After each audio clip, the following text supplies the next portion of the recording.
Hello, everybody. We'll be starting in just a couple of minutes.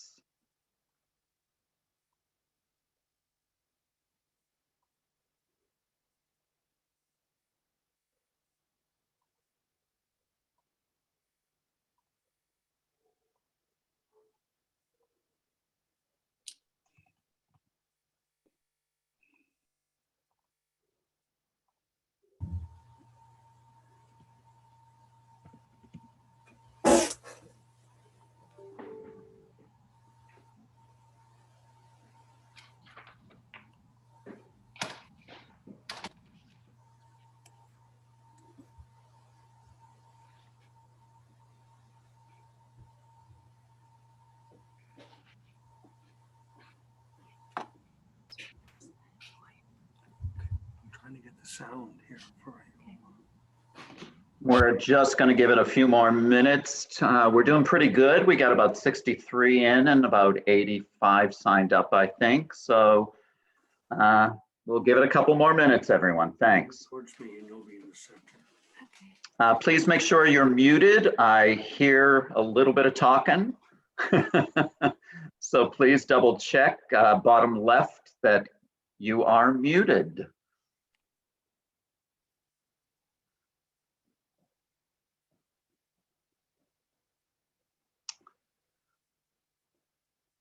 Couple more people. We'll just, let's see, why don't we give it to 3:35. So we'll give it about 3 more minutes. But again, thanks everybody for coming. And we're looking forward to this.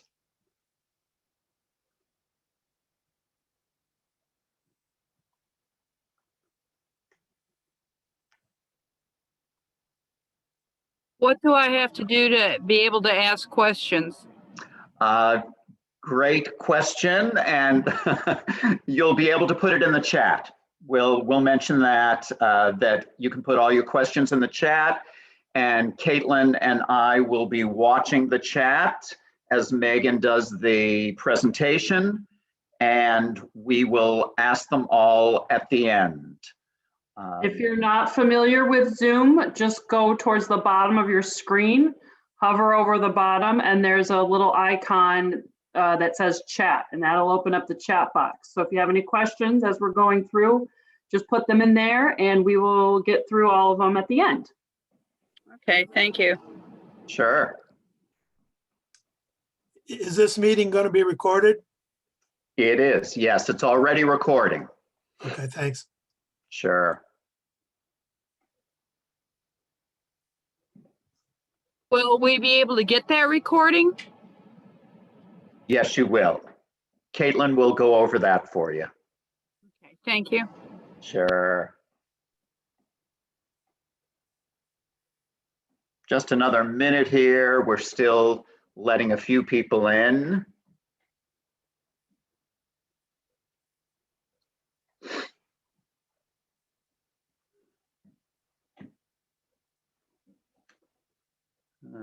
Okay. I think it's official now. Although, there we go. I just let somebody in, somebody important. So, not that you're all not important. Anyway, thanks for being here. This is such a great turnout. We are very, very excited to have you here. My name is Larry Francer. For those of you who don't know me, I'm the Associate Director of the Landmark Society of Western New York. And on behalf of the Landmark Society, as well as the New York State Office of Parks, Recreation, and Historic Preservation, I want to officially welcome everybody here for our Giver Grant Workshop, the Genesee Valley Rural Revitalization Grants. The one thing that I want to say before I pass it over to my colleagues to introduce themselves, or themselves, I think that's more correct, is that we really want to give you this money.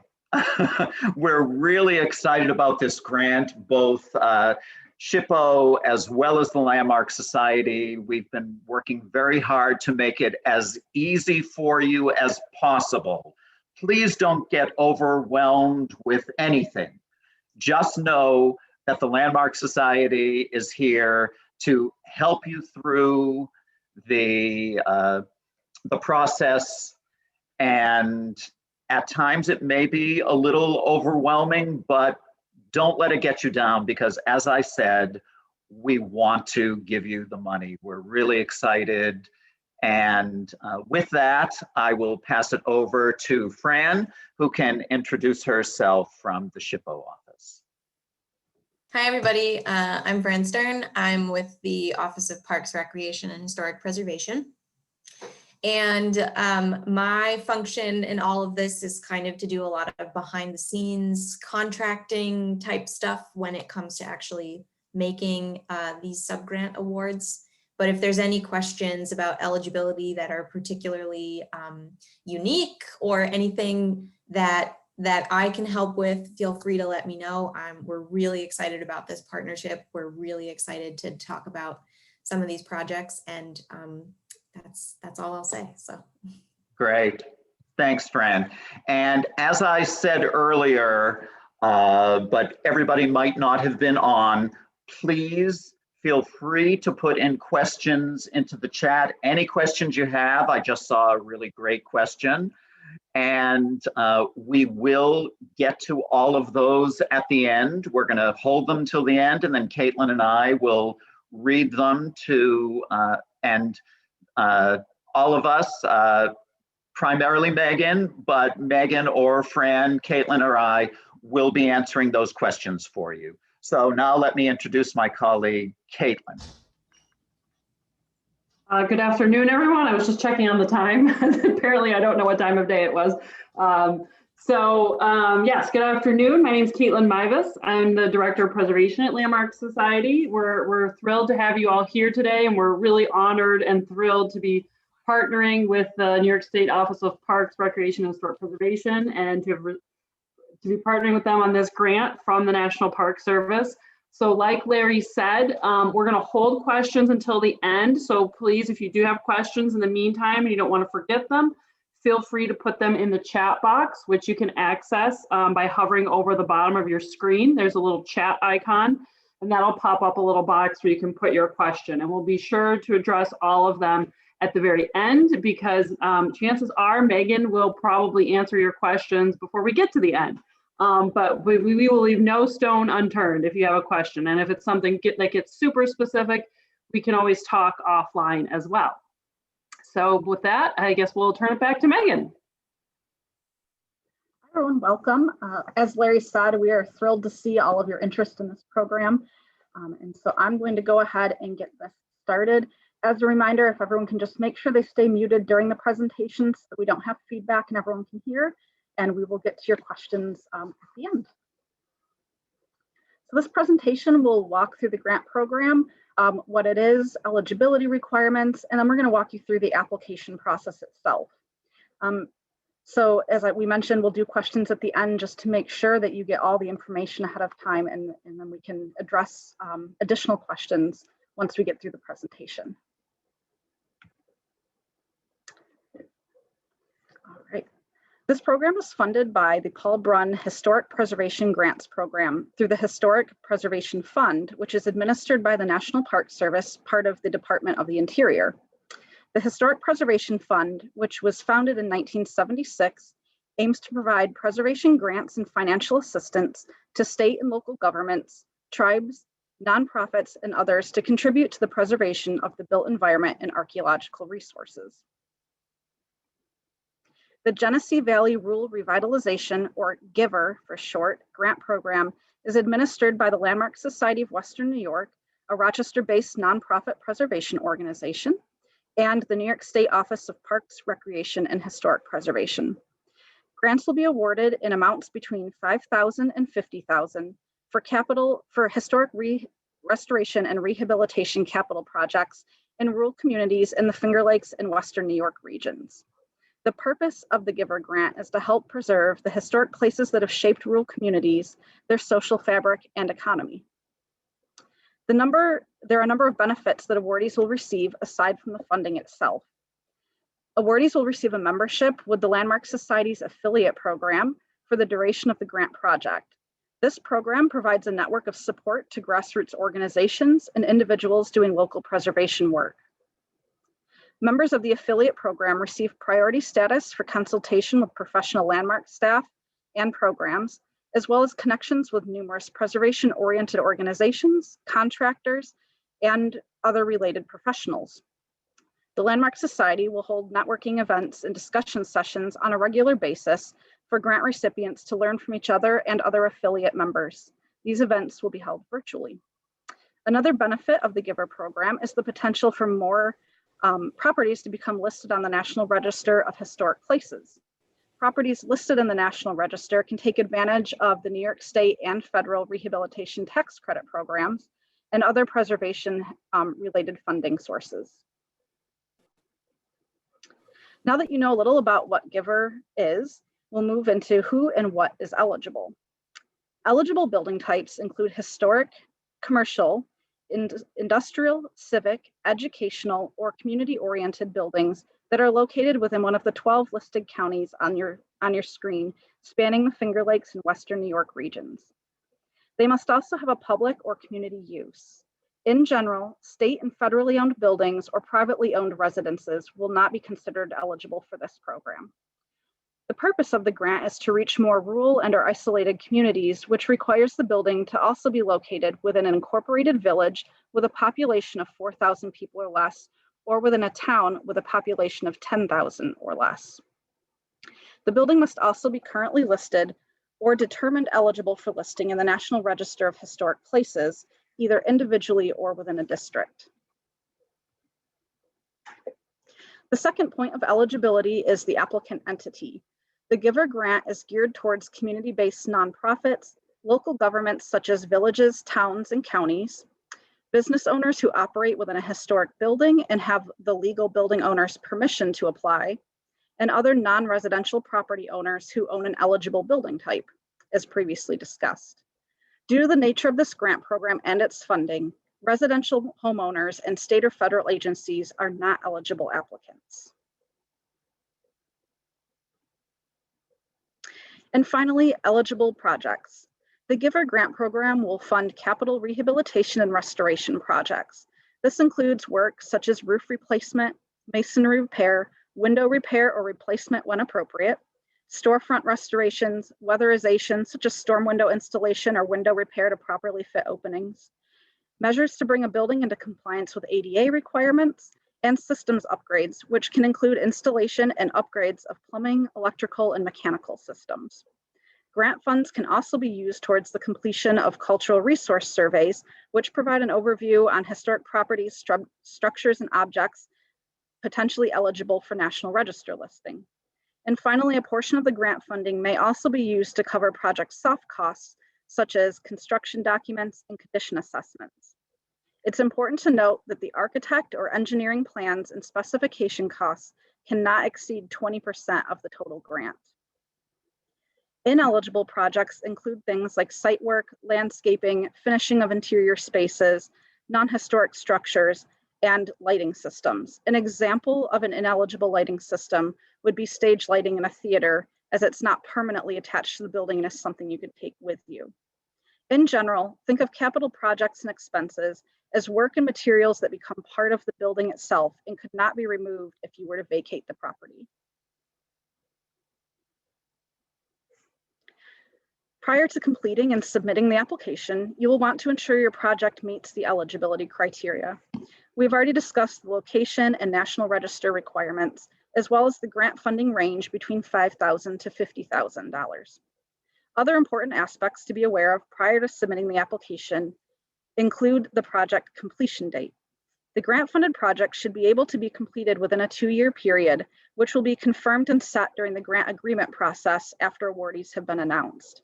Extensions may be considered on a case-by-case basis as long as the project is still moving forward. The project compliance. Work to be undertaken will need to comply with the Secretary of the Interior standards, which we'll discuss in further detail later in this presentation. And finally, a preservation covenant. Projects that are funded through the Giver grant program will need to agree to a term preservation covenant on the property. Covenants are an agreement between the property owner and the State Historic Preservation Office, or SHPO, that work that is done during the covenant period, and it will comply with the standards.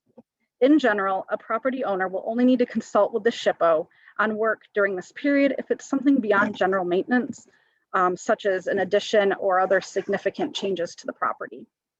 The covenant is placed on the property deed, so if you were to sell the property, the covenant is still in place and would then transfer to the new property owner as part of their deed. The purpose of the covenant is to protect the state and federal investment in your property for the period specified in the grant agreement. The length of the covenant will be based on the amount of the grant funding awarded to you. Awardees will also need to adhere to some general conditions of the grant when accepting funding. Since the Giver program is funded through federal monies, projects are required to use a competitive bidding process when hiring consultants and/or contractors. Both state and federal grant funding also require a term preservation covenant, as previously discussed, and signage indicating the grant funding for a set period of time during and after the project. Signage guidelines will be made available to awardees during the grant agreement process.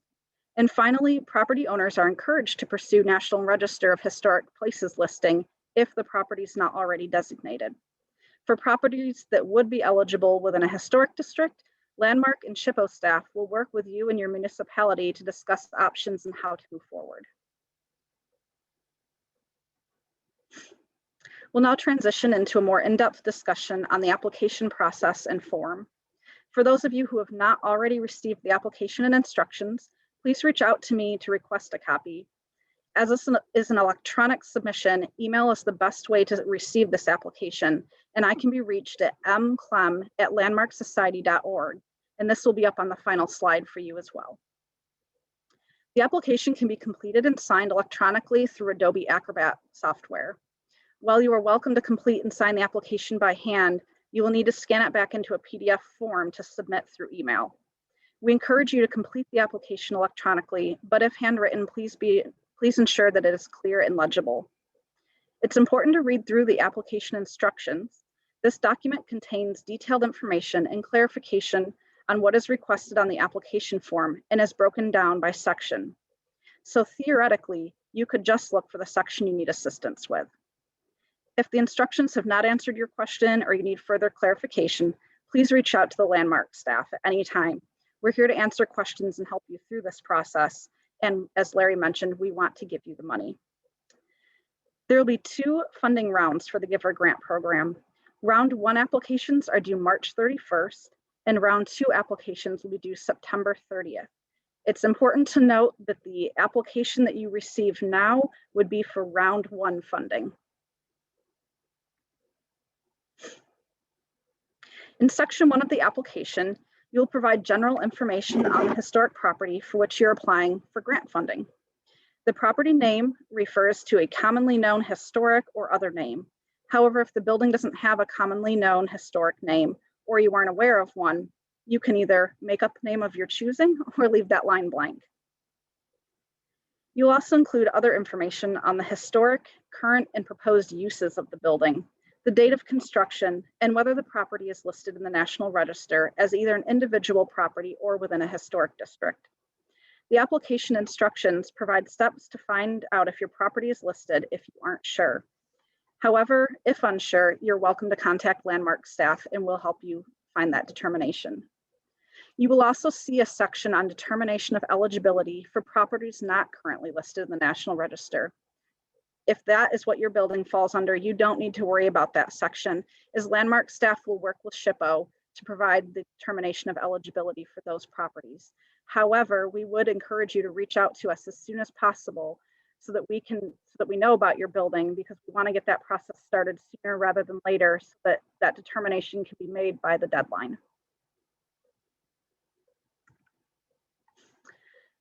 Section 2 is all about collecting information.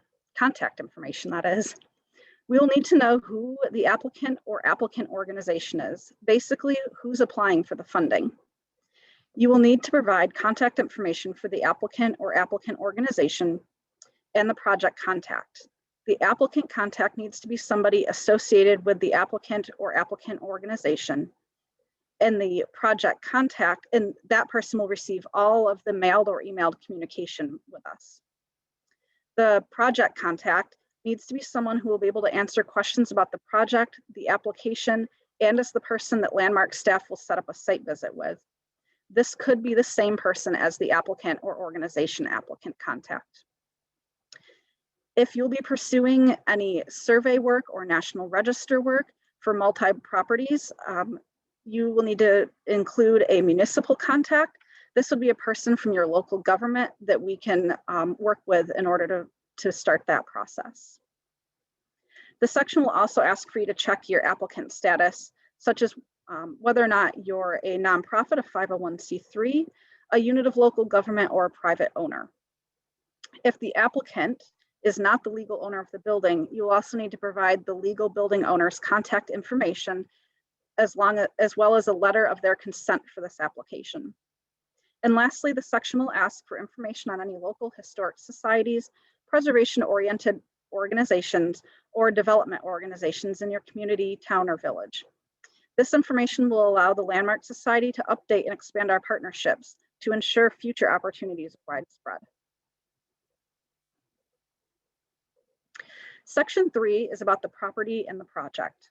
As a federally and state-funded grant, all work taking place on the property, whether eligible for the grant or not, will need to comply with the Secretary's standards, which we'll discuss later. To ensure that this is the case and to avoid potential issues at the end of the project, SHPO staff will review the work for compliance with the standards during the review grant process. We also want to know the specific work that you are applying for the grant for. If there is no other work taking place on the property aside from the grant-funded work, then you can just clarify that in the second box under the description of grant-funded work. Next, you will need to provide an estimated project timeline that covers any key points such as the start date, key benchmark points, and the completion date. While these are estimated, you should try to make sure that they're realistic goals so that we can ensure that this project could be completed within the time frame of the grant program.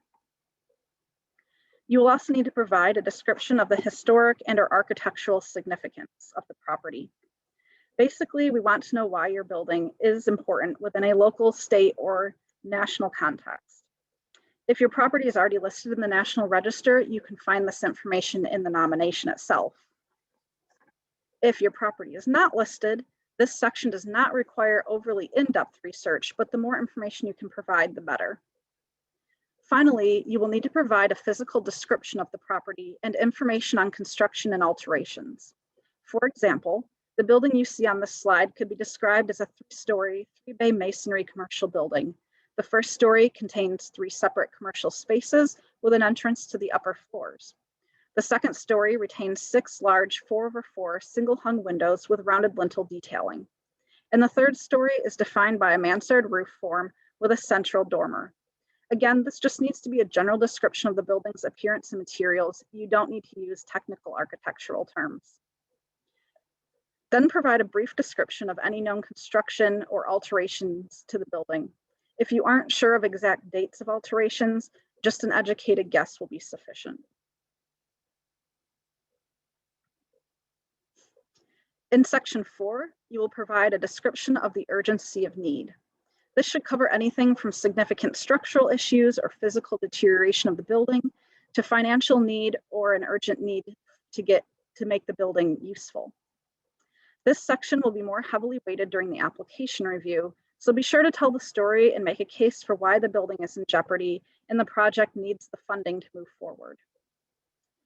Section 5 contains some of the most pertinent information to the application and review. Here you'll provide information on the public benefit from the completed project and how the project will help advance economic vitality and revitalization in the community. We're looking to fund projects that have a significant public or community use and will have an impact on the community as a whole. Projects without a public use will not be considered for funding. We encourage you to contact Landmark staff to discuss your project ahead of completing the application if you're unsure about meeting these requirements. This section will also ask for you to provide information on when the building will be open for public use. Due to current COVID circumstances, we understand that the building will have a more limited public use during this time. Be sure to discuss the intended public use outside of COVID restrictions as well. Section 6 is the budget worksheet and grant request.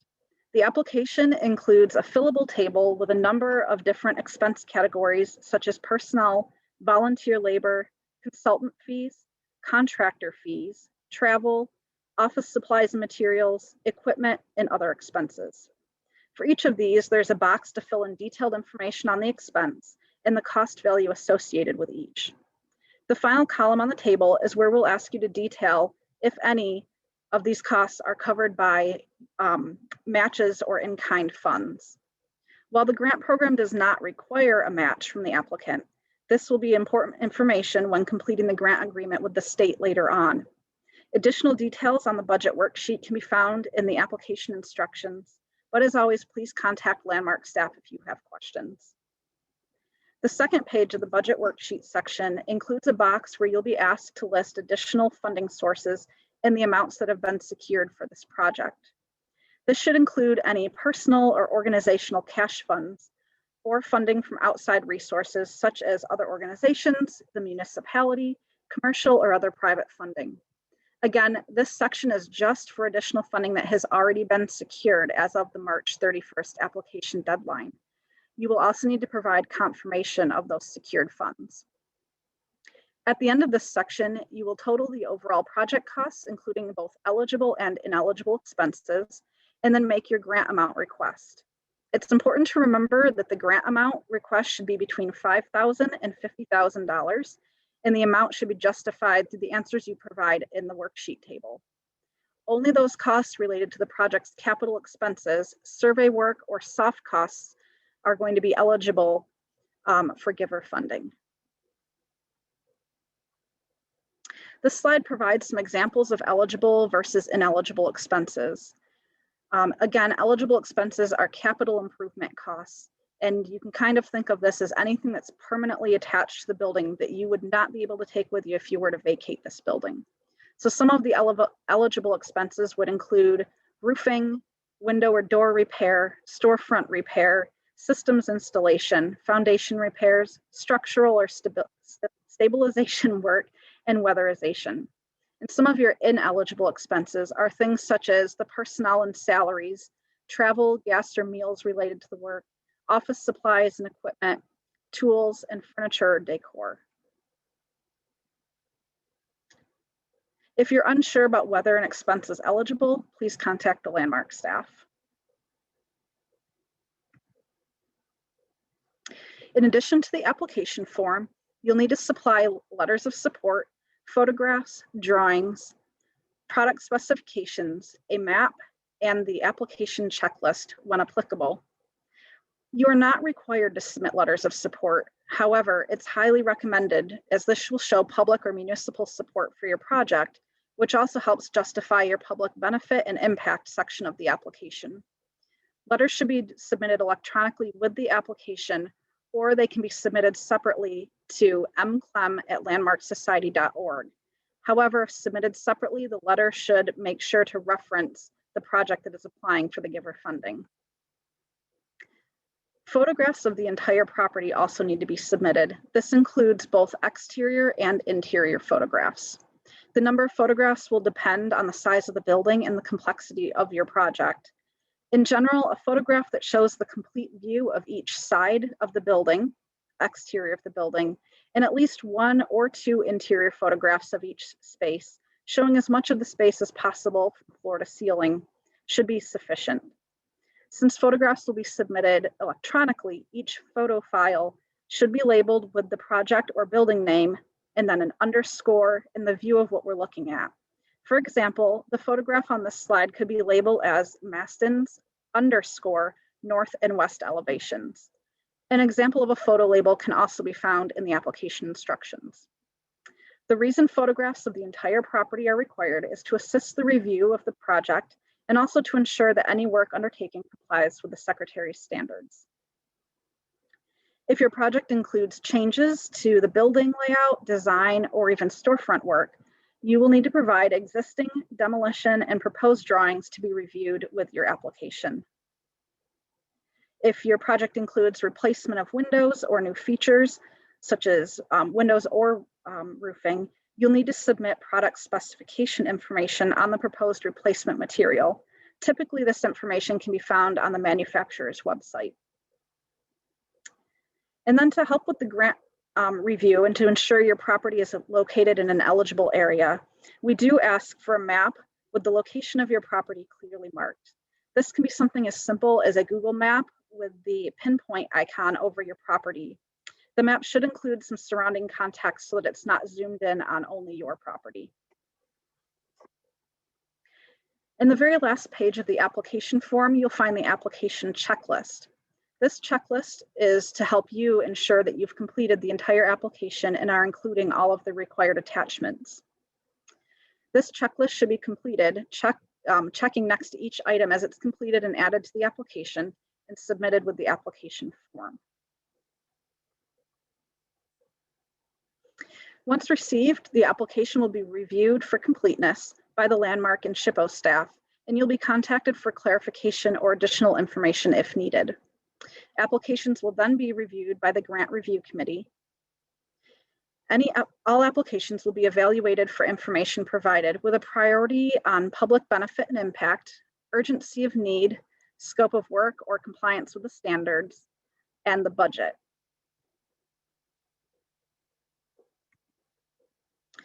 All work ongoing at the property and that's funded by the grant will need to comply with the Secretary of the Interior standards. The standards are guidelines for treatment of historic properties that are set by the National Park Service and used when reviewing projects that are funded by federal or state money. Some key points of the standards are that the building should be used for its historic purpose or a new purpose that does not require significant alterations to the historic building. You should retain historic materials and features, and where deteriorated beyond repair, materials and features should be replaced in kind, and that any alterations or additions must not destroy historic material and need to be compatible with the historic building. A link to the National Park Service's website where you can read through the full list of standards is provided in the application instructions. And as mentioned, eligible buildings must either be currently listed on or determined eligible for the National Register. This is a list overseen by the National Park Service of properties, structures, sites, landscapes, and objects that hold historic significance at a local, state, and/or national level. Listing in the National Register is an honorary designation and does not restrict a private property owner from what they can do unless there's state or federal funding involved in a project. National Register listings also promote local heritage tourism and economic development and raise awareness and pride in a community's past. And the most common reason for a National Register listing is eligibility for the state and federal historic tax credit programs and other preservation-related funding. So I'll wrap up the presentation with some important reminders. First, that there are 2 application deadlines. The current application available is for round 1, which are due March 31st. Round 2 applications are due September 30th. Any questions about the Genesee Valley Rural Revitalization Grant should be directed to me at mclem@landmarksociety.org. And that is also on your screen. If you have questions about your project, eligibility, or the application itself, please do reach out to us. Our staff is available to answer questions and provide support to you through this process. We can also review your application prior to the deadline to make recommendations for a more complete or stronger application. If you do request a pre-review of your application, I would recommend getting in touch with me as soon as possible, as we don't know how many of these applications will come in and how many will request a pre-review. So basically, the more time we have to look that over, the more time you'll have to make those changes. With that, I hope you've gained some insight and understanding on the program and the application process. And we'll open this up for questions now. Please type your questions into the chat box, or if you have a raised hand, you might be able to do that as well. And And again, if you have questions that are specific to your individual project, we may ask that you contact me separately to set up a time to discuss those. So with that, open it for applications. Thank you so much, Megan. So we have lots of great questions. We wanted to save them all to the end so everyone can hear the answers. So I've been collecting them. So just if you have more questions, just keep putting them in the chat. We just will ask everyone to please remain muted so we can reduce confusion and keep ourselves organized. So the first question we have is for Fran at New York State Office of Parks. Fran, if a project has already received funds from OPRHP, can the same project be funded through this grant program? Yes, this is a question that I was just looking into this morning with our grants and contracting unit. So basically, yes, it's possible. It's not exactly double dipping, like, you know, applying for 2 EPF grants for the same project.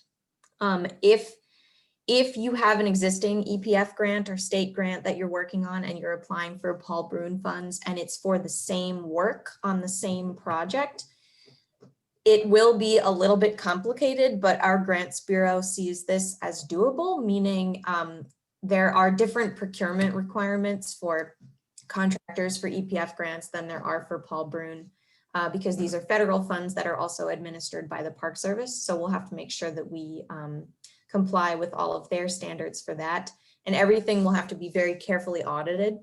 But with these large state grants, that's usually how it goes anyway. So it's possible. If you have specific questions about that, I am happy to help sort through those types of things, but hopefully that helps. Great, thank you. So we have a few questions related to National Register eligibility and listing. How do I determine eligibility for historic designation? Or in other words, how do I determine if my building is eligible for National Register listing and therefore eligible to apply? Megan, do you want to tackle that one? So if your building is not currently National Register listed, or you're not quite sure if it is or not, there are some instructions in the application instructions on how to find out if your property is eligible, but you can also just contact me. I can probably get you an answer a lot quicker. If your property is not already designated, we do want you to get in contact with us, because we at the Landmark Society will start the process with the SHPO staff doing what is called a determination of eligibility, or a DOE. And in this case, we're going to do those on your behalf, but the only way we'll know that we need to do one is if we know you're submitting an application. So I would say, if this is something you're interested in, if you could send me an email the next couple of days, even if you're not sure that you will go through with the application process, just so we can start getting an idea, because there could be some information we need from you to complete that. But we will do that on your behalf. And the sooner you can get in contact with us about it, the better. We do want to try to have these determinations completed by the March 31st deadline. So if you're not sure, please do reach out to me, and we'll start that process for you. So I would say for those listening, basically all roads go through Megan. If you have questions, go to Megan. If you want the application form, go to Megan, and she'll help you through everything. She can let you know if your building is already officially eligible for National Register listing, if it's in a historic district already, if it's already individually listed, and what the next steps are. So Megan can take care of all of that for you. So a related question we have is, how does a historic district affect building eligibility? Sure. So if you have a building, let's say, and as an example, would be like a building on a main street in a downtown area.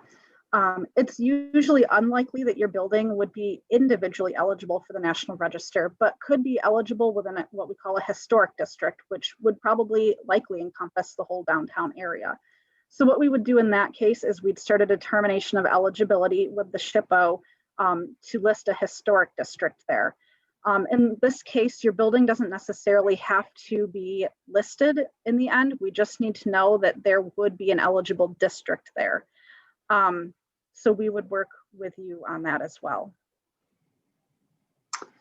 And we do have a question/comment about National Register listing, a clarification. National Register listing is an honorary listing. It does not create restrictions for private property owners, just so folks know. If you're involved when you're listed in the National Register, the only way it affects your life in any way, changes what you can do to your property is if you're using state or federal funds or permits. So like in this example, you'd be using a federal grant to make changes to your property. So therefore, the State Historic Preservation Office is going to review your work. So that's the only way in which National Register listing has any effect on you as a private property owner. In general, go ahead. I also just want to chime in here because I'm not sure. I don't think this was mentioned during the presentation. One thing to be aware of is that just like with New York State Historic Preservation Environmental Protection Fund grants, if you receive funding from this Paul Bruhn grant program, you will be expected to enter into something called a preservation covenant, which is an agreement that will stay with the building for a duration of time, depending on how much funding it is. There's different lengths of time, but it ensures that that building will be maintained according to the Secretary of the Interior standards. It's something to ensure that this investment into the property is going to help keep the property in that historic condition for a number of years. So if you have questions about covenants that I can answer, I'm happy to do that, but everyone should be aware that there will be an expectation of entering into a preservation covenant if you receive this grant funding. So the next question is, when completing the grant, is it advisable to focus on just one area of construction or renovation? In other words, could we apply for funding for roof replacement as well as window replacement? Will asking for funding for 2 jobs risk getting funding for the larger of the 2 jobs? That's an easy one, so I can take it. Apply for both. Absolutely. Everything that you want to do, if we get a huge amount of applications and we feel that we have to start asking people to cut down a little, we will. But, go up to a $50,000 grant request if you have that much work, and especially if you have some match, which I did see was another question in the chat. And a match is not required, but if you do have match, you get extra points in the when we're deciding, when the committee is ranking all of them. So a match is good, but it is not required. And we did have a question about a specific church and a specific community. For questions like that, please do reach out to Megan to find out if you're in a community that qualifies and if your building would qualify. So speaking of qualifying, what about rural communities in Monroe County that are just on the border with the counties listed? So I'll answer that one. Unfortunately, only the county, well, not necessarily unfortunately, but if you're in Monroe County, I suppose it's unfortunate. Only buildings in the counties listed that meet the population requirements are eligible. So nothing in Monroe County is eligible. And this is because this program is really targeting, I realize there are rural areas in Monroe County, but we really wanted to hone in on really underserved communities in more rural areas that are more isolated from population centers. So Monroe County is a no-go. Okay, we have some questions about specific types of work. Would refinishing of original floors be eligible? Yes. Yes, so anything, when you're looking at eligible expenses, anything that's kind of part of the historic building, whether that's repairing plaster walls or flooring or ceilings or whatever that may be, those things would be considered eligible for the grant. And then another question about eligible work is, something like a bathroom installation. Yes.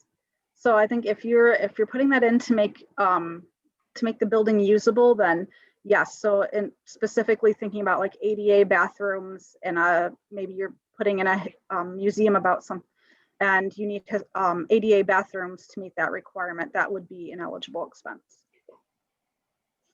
And I would just keep in mind, we are going to have, a scoring rubric for our grant review committee. And I don't know if we mentioned that we do have a grant review committee consisting of folks from across the state who work in historic buildings and grants and various arenas.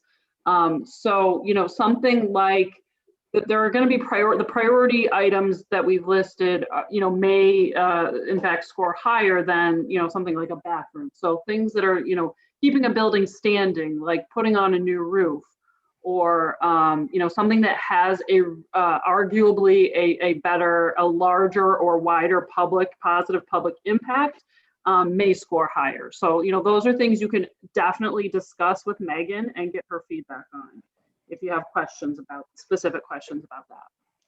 And as Megan said, ADA accessibility is important. So, you know, that's why you're doing the bathroom.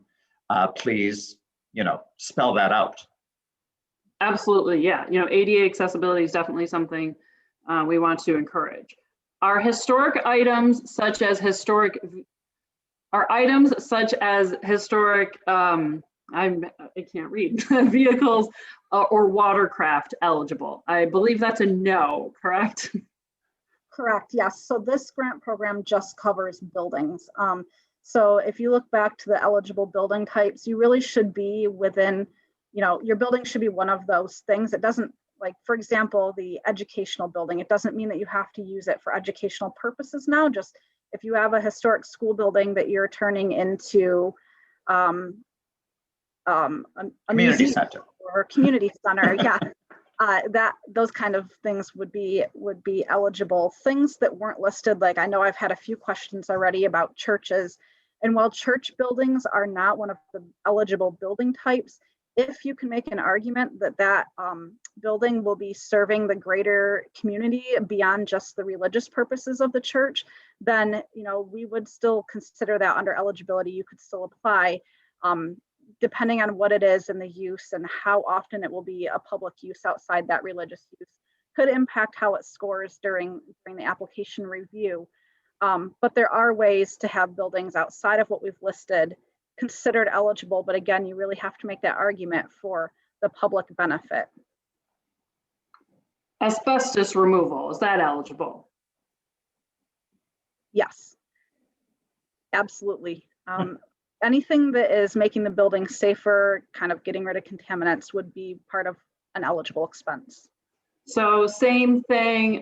So we did have a question, a historic municipal building like a village hall, could we replace the windows on that?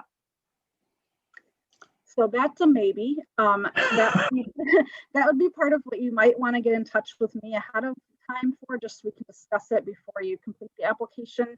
But will also be what's being reviewed for compliance with the standards. So basically, if the historic windows that are there are beyond repair, meaning a professional contractor that works on windows can't repair them, then potentially, yes, you could be approved for that and it would be an eligible expense.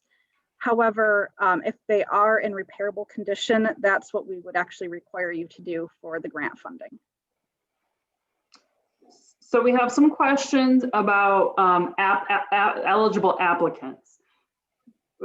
And some of these questions may have come in, you know, before we got to this, but it's good to repeat it. So do you need to be a 501c3 to apply? No.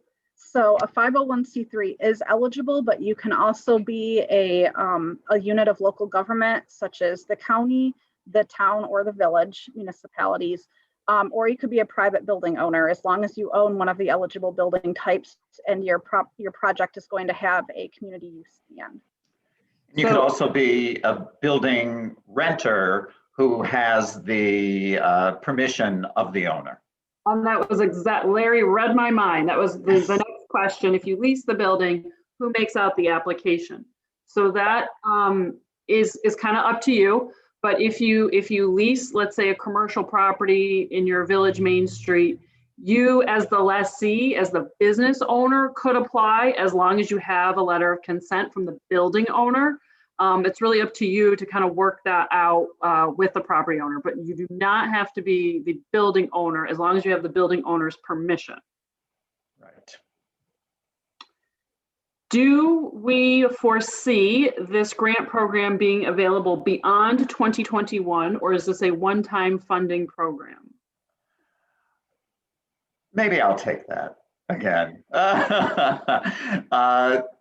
This grant, we have the 2 rounds, and that's what we've applied for, and we have 3 years to complete it from the time it was given to us. We're hoping that when we apply again, which we probably will, that we might be awarded it, but there's nothing to say that we cannot apply again, but then again, there's nothing to say that it will be awarded to us if we apply again. Did that do it? Yeah, and related to that, folks want to know, I think folks are trying to decide, well, do I apply now or wait for round 2? And have we designated amounts? We, in our grant application to the National Park Service, we designated a little bit over $300,000 to round 1. That's not necessarily set in stone, but some of it will depend on what kind of applications we get. But I think if you can get it together for the round 1 deadline, my advice would be to get your application in sooner than later, because oftentimes with grants, you don't get funded the first time around, and then maybe you get some good feedback and you can apply again in the second round. So, certainly we don't want you to put in an application that's incomplete or not, your best work if you're truly not ready. But if you can be ready, I do think it behooves you to try and get into the first round. Right. Can we clarify what public use means? I have a commercial building holding 1 business.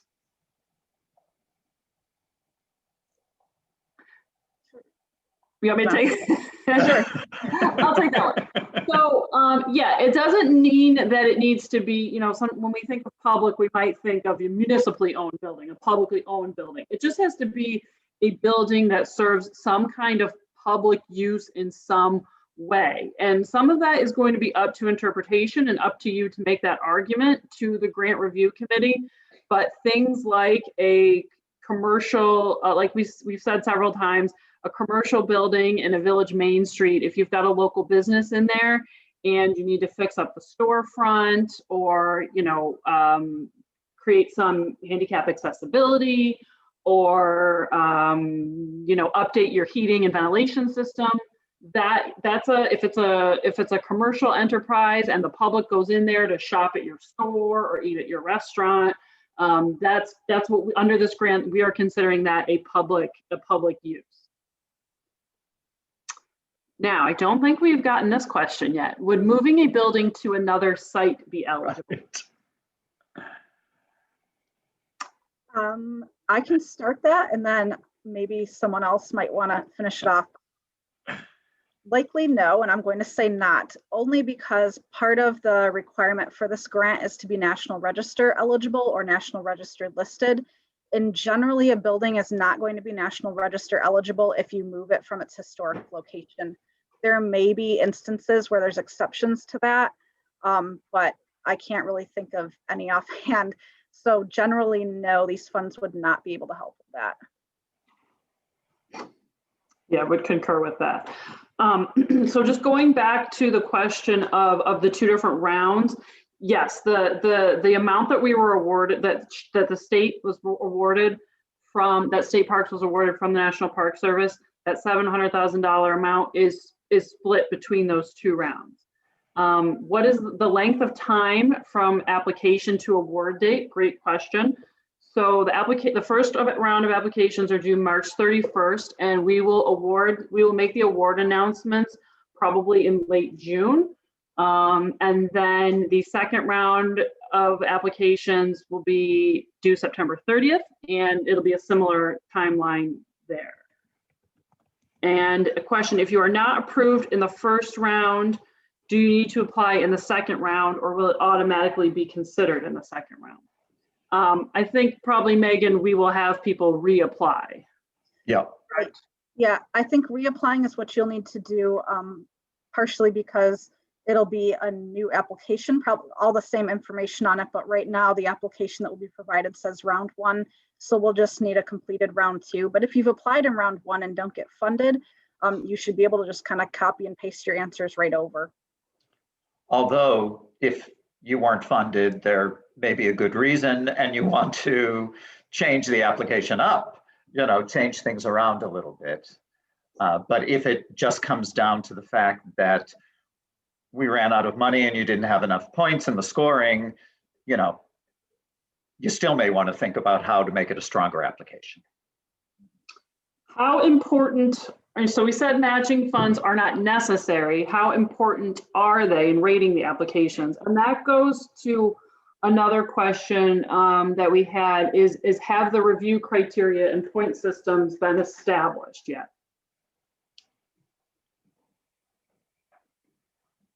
Shall I? Okay, I'll tackle. So we are currently working on setting those review criteria and the scoring system in stone. So at this point, I don't have a concrete answer for you as to how important the matching funds are going to be in the rating criteria. Right, but I would say it is important to remember too that in the rating criteria, one of the biggest components of this is going to be that public community use and the impact that it has on the community. So, you know, you want to make sure that that argument's really well established, and then from there, some of the other things may be, you know, part of the scoring criteria, but maybe not as many points. So, yeah. And also the need. I mean, if you have a big hole in your roof, that's pretty important. And if we see that it's a comparatively small project and there isn't very much match or any match, you know, all of that will be considered when it's discussed with the scoring committee. So for projects that are awarded funding, when in terms of the bidding, and this might be a good question for Fran, do folks have to get multiple quotes or actually go through a bidding process? That is a really good question. You will have to go through a competitive bidding process, and there are a series of qualifications that consultants and contractors have to meet, and they also have to be reviewed by the National Park Service. So we have a grant representative from the National Park Service who's responsible for helping us oversee this grant program, and she will have to review everything. But if you have more specific questions about the bidding process, then I can try to get some of those answers for you. But yes, it is a competitive bidding process. This is a good question. They're all good questions, but I like this one too.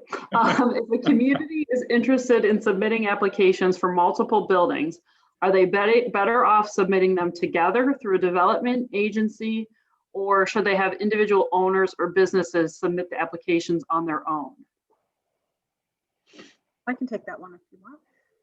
I would say probably the better way to go about it would be to have the individual building owner or business submit their application for their property. But you could do it the other way around too. You would just have to make sure that you've got all the consent letters. The important thing to remember is if you do kind of have a development corporation or somebody submit for multiple buildings, they do each need to be submitted on their own application. So for example, if you have a downtown that has like 5 buildings that need some work, you can't submit all of that on one grant application. You'd have to do a separate application for each building. So and remember that the top award is $50,000.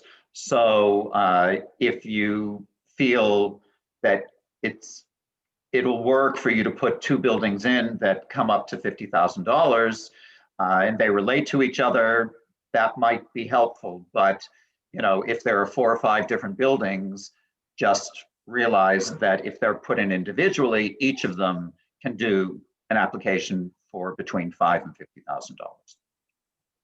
So this is another question for Fran. Are state wage rates applied under this grant?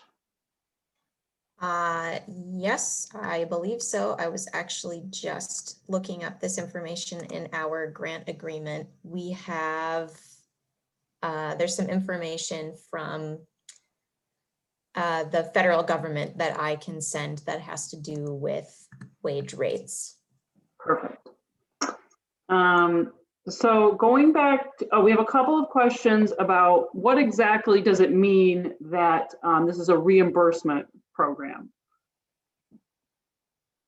Sure. So basically how this works is you would need to fund the project up front.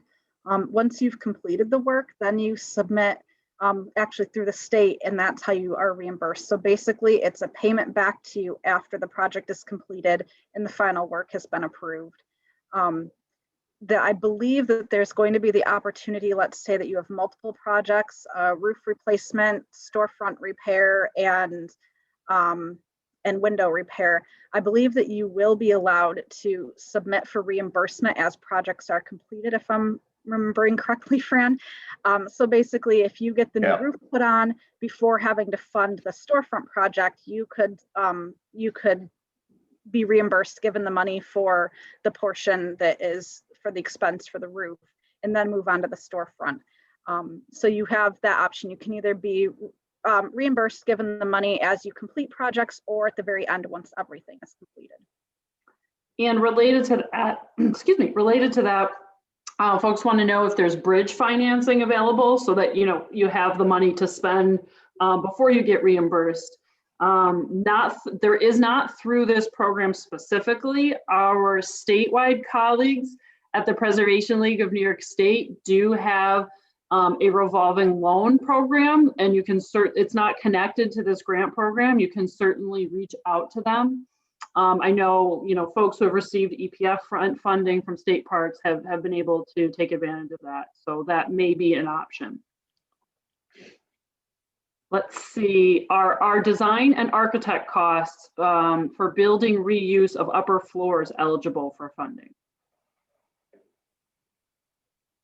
Yes, I believe those would be considered kind of part of your soft costs. So with the construction documents or building assessments, that kind of encompasses your architectural or engineering fees as well. Yes, but I'm also going to add that those can't exceed 20% of the total project cost. Right. And that is a ruling directly from the Park Service. So that's just something to keep in mind. And that's also something that we'll be looking for on budget worksheets that are submitted with this grant. Right, and that reminder is included on the budget worksheet itself in the application, and again in your application instructions, just to remind you of that. Mm-hmm. Okay. And there was, go ahead. I was just going to say, there was one that was asking about cost estimates in the grant application. Did they need to come from a contractor?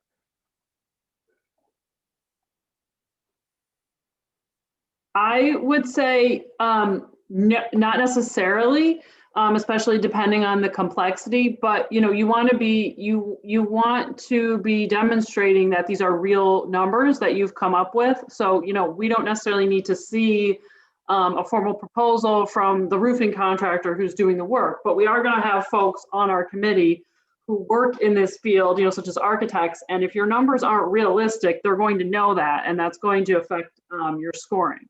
So, it's really up to you as the applicant to figure out how, you're going to get those numbers. Yeah. Another question about eligible project type, attic insulation, is that eligible? Sure. One of the things that we mentioned is weatherization. So anything that, makes your building more energy efficient is a great thing, and certainly something we want to encourage. In terms of the grant budget worksheet, do we need to list amounts for each project, or just a total amount associated with a list of projects we wish to do? So the way that portion of the application is set up is that there will be a fillable box where you can put in detailing on that expense. So that might be where, if you have multiple projects, you may want to say like this much is associated with the roof work, or this much is associated with your storefront. But then there's just one line where you total the expenses associated with that line item. So you somewhat will break it out in that, but in the end, we just need kind of the sum total of what's associated to that line item. So going back to the soft cost question that Fran brought up, that really important point, we have a clarification. Is it 20% of the, okay, let me make sure I'm reading this right. Is it 20% of this particular project or 20% of the larger renovation that the building owner is trying to accomplish, that the architect fees can't exceed? Do you understand what the question is? I don't know if I worded that in the best way. Yeah, I think I understand what the question is, and it's 20% of the project that you're applying to this grant program for. So in other words, this program can't fund more than what we're funding with your grant, more than 20% of it can't be paying the architect. Is that another way to put it? Now we had a question, what is the soonest the work could be done? So I think maybe, if I'm reading that question correctly, it's really dependent on, you'll get the grant award in June or July, and it's really dependent kind of from there on your construction schedule and when you can get your contractor. For folks that are awarded in round one, we do, those projects do need to be wrapped up by January of 2023, I believe is the timeline that we have.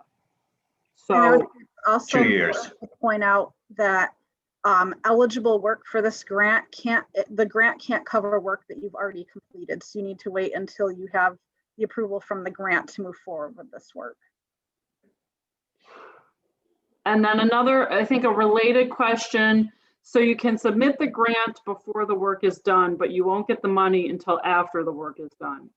That's correct. You won't get money until after you've spent the money. And just to reiterate what Megan just said, you can't have started the work when you apply. You can't apply for work that you've already done. And then I think this is the last question we have. Can you use public funding contributions that don't match? I'm not 100% sure I understand the question. So a match is not required. Perhaps this person is asking is, can you match this public funding with more public funding? To me, that sort of relates to the question that we had earlier about whether or not, if you have an existing state grant, if you can also apply for this one. And the answer to that was yes, but if you have a different kind of question that's really specific to your situation, then maybe we should discuss that separately. I'm happy to look into that. And so, Fran, stay on the line there. Since contractors have to meet certain guidelines, does the state parks have a list of approved contractors that folks can contact? That's a good question, and that is something that I am going to have to discuss with our Park Service grant coordinator, because we have to keep in mind that even though this award is administered by OPRHP, that they're federal funds. So I just have to make sure that it meets the federal guidelines as well as state guidelines. So great question though. So that is all the questions that we have in the chat. It's been about about an hour. So unless anyone has any last minute questions, we'll give you another few seconds to pop a question into the chat if you have it. Again, we are recording this session. We'll get it up on our website within a week or so, and all of you who are on today will receive a link to that. So you can, if you're, need help sleeping at night, you can go back and watch it. But again, I just want to emphasize, head to our website. I'll put the link in the chat again. And you can get Megan's contact information there. And just with any questions you have, just feel free to reach out to Megan. And she's also the person to reach out to get the actual application. And I would also add to that, it may be quickest and easier to reach me by email right now, although my phone number is on that. Being newer within the past few months to the Landmark staff and working from home, I have not fully set up my phone yet. So if you call, you will get a voicemail that is for somebody else, but you do have the right number. Okay, yeah, and again, thank you everybody for joining us. And I'll say it one more time, we want to give you this money. So really don't hesitate to contact Megan with questions. I can say because I'm saying Megan and not myself, but please don't feel overwhelmed. It's a fairly simple application, but there are some things that you may not understand and you may not remember from this webinar. Feel free to contact us. And we don't want to inhibit your applying because of something that we can help you with. We are here to help you. Yeah, this is also, it's a great team effort. You have very, very, very capable hands at the Landmark Society who are excited to help you and enthusiastic about this project and this process, but also if there are questions that have to do with more nitty-gritty technical contracting things, we have a grant representative at the Park Service who answers my questions about this all the time. OPRHP has a grants bureau that is also assisting us with this process. And so I know that some of this technical jargon and talk about grants gateway and contracting can get kind of overwhelming, but we are here to help and work through all of that. And if we can't answer the question, we will find the people who can. So I just want to reiterate that. So don't be shy. Absolutely, yes. You know, Landmark and OPRHP, we are here to answer your questions, and Fran will leave no stone unturned. That's right. So with that, thank you all for attending. Reach out to us again. We'll say it one more time. Reach out to us again if you have any questions, and we look forward to hearing from you and getting your applications. Absolutely. Very excited about it. Thanks, everyone. Have a good day. Goodbye.